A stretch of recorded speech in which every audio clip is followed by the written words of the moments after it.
प्रिय दर्शकों, जय श्री कृष्णा। अत्र कुशलम तत्रास्तु। मैं ज्योतिर्विद पंडित युवराज राजौरिया, मेरे ज्योतिष समाधान कार्यक्रम में आपका स्वागत है।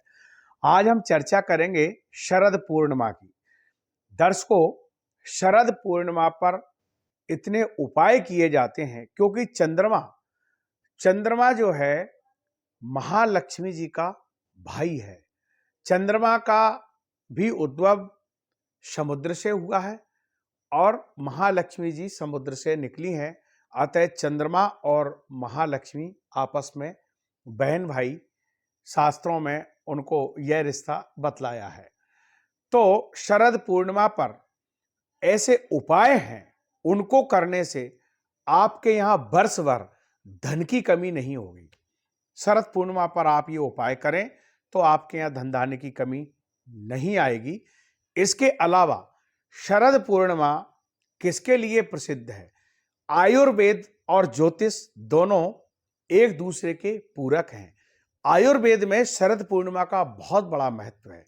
यदि कोई व्यक्ति रोगी है, वर्षों से पीड़ित है और वह ठीक नहीं हो रहा है, तो शरद पूर्णिमा पर उसको जो रात्रि में गऊ के जो दूध होता है उसकी खीर बना करके और चांदी के पात्र में आप ऊपर छत पे रख दीजिए, सुरक्षित जगह पर रख दीजिए। उसको इस प्रकार से चलनी जो होती है उससे जालीदार किसी पदार्थ से उसको ढकना भी है, जिससे उसमें कोई जंतु उसको जो है उसको जूठा ना करे। और वहां रख दीजिए, भगवान का भोग लगा करके भगवान श्री कृष्ण का इसके पश्चात जो है प्रातःकाल वह खीर का प्रसाद उस रोगी को दे दीजिए, तो असाध्य रोग भी ठीक हो जाएगा। आपको पता होना चाहिए, हमारे शास्त्रों में स्पष्ट उल्लेख है कि शरद पूर्णिमा पर चंद्रमा से जो रश्मियां निकलती हैं उनसे अमृत वर्षा होती है। और अमृत वर्षा होती है, दर्शकों, बहुत सारे नियम हैं। आज मैंने एक लेख पढ़ा है, एक प्रसिद्ध ज्योतिषाचार्य हैं आदरणीय रावत जी, उनका एक लेख था। उसमें उन्होंने बतलाया है कि प्रत्येक मनुष्य के नाभि में अमृत होता है और अमृत में हजारों नाड़ियों का एक गुच्छ होता है। वह अमृत को जो है उसके जो सुषुम्ना आदि नाड़ी होती है उससे उसका संबंध माना गया है। आपने भी सुना होगा कि रावण की नाभि में अमृत था और भगवान श्री राम जब युद्ध हो रहा था तो रावण मर नहीं रहा था, तब उसके ही भाई ने जो है विभीषण ने बतलाया था कि रावण की नाभि में अमृत है, जब तक आप नाभि में बाण नहीं मारोगे और वह अमृत नहीं सोखेगा तब तक रावण की मृत्यु नहीं होगी। तो हमारी सबकी नाभि में अमृत मौजूद रहता है।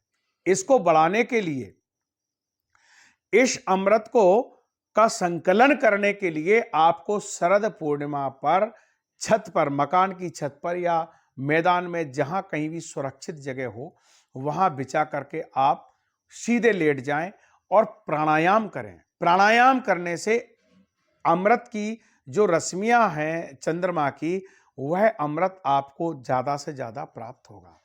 आप नाभि के माध्यम से अमृत को ग्रहण कर सकते हैं। अपने नाभि को वस्त्र, यहां तक आप नाभि को के वस्त्र हटा करके और सीधे लेट जाएं तो नाभि के माध्यम से आपको अमृत प्राप्त होगा। उस अमृत की वजह से गर्भिणी जो स्त्रियां हैं, जिन्होंने गर्भ धारण किया हुआ है, वह भी यदि चंद्रमा की रश्मियों के द्वारा अमृत पान अपने शिशु को करा सकती हैं। उससे शिशु बलिष्ठ होगा और जो है उसका मन बहुत ज्यादा चंचल और बहुत ही जो है स्ट्रांग होगा, उसकी स्मरण शक्ति बहुत शानदार होगी। वह बालक जब जन्म लेगा तो एक विचित्र मेधा शक्ति के साथ में उसका जन्म होगा।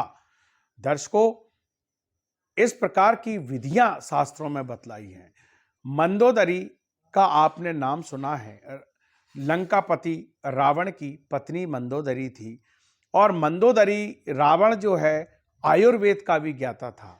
रावण सारी विद्याओं को का ज्ञाता था, तो वह आयुर्वेद जानता था और उसने उसके माध्यम से अपनी पत्नी को, जब मेघनाथ जो है मंदोदरी के गर्भ में आया था, तो रावण मंदोदरी को यह शिक्षा देता था कि आप जो है प्रत्येक पूर्णिमा को, शरद पूर्णिमा पर तो विशेष है ही सही, क्योंकि कोई भी पूर्णिमा हो उस दिन चंद्रमा 16 कलाओं से परिपूर्ण होकर के और हमारे ऊपर प्रकाश डालता है।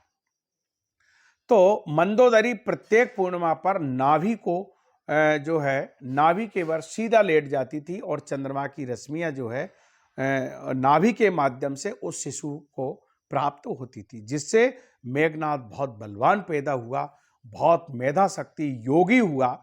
और जो है तो व्यक्ति इस प्रकार से अमृत पान करने से जो है योगी होते हैं, तपस्वी होते हैं, स्मरण शक्ति तेज होती है, बलवान होते हैं।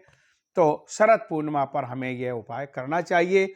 अब मैं आपको शरद पूर्णिमा के वो उपाय दे रहा हूं जिनको करने से आपके यहाँ वर्ष भर लक्ष्मी की कमी नहीं होगी। दर्शकों, इस दिन आप शरद पूर्णिमा के दिन भगवती लक्ष्मी का पाठा भरें और लक्ष्मी का पूजन करें, श्री सूक्त का पाठ करें, श्री यंत्र को जो है पंचामृत से स्नान करा के वहाँ रखें और गंध अक्षत धूप दीप से पाठ करके और महालक्ष्मी से आप वरदान मांगें।